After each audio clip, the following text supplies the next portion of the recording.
قاعة كبيرة، كراسي فخمة، شاشة كبيرة ورا ستارة بتتحرك من فوق ومن تحت. بتدق الساعة فالقاعة تضلم واحدة واحدة بعد ما الستارة دي تترفع بالبطيء عشان الشاشة اللي وراها تعرض أهم الأنباء المصرية والعالمية. بعديها بتظهر مجموعة من الكروت، كل كارت يسبق إعلان الفيلم اللي مكتوب عليه قبل ما يجي الكارت الأخير، أهم كارت في الليلة، عشان تقف كاميرا العرض عن الدوران لمدة 3 ثواني إذانا بحدث عظيم على وشك إنه يبدأ.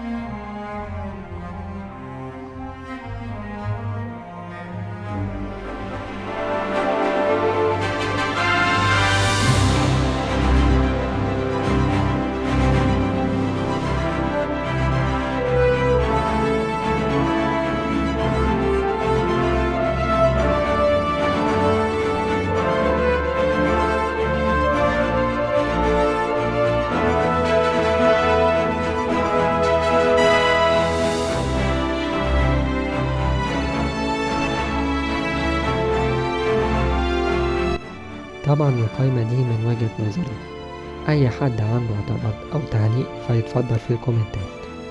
آسف على ده.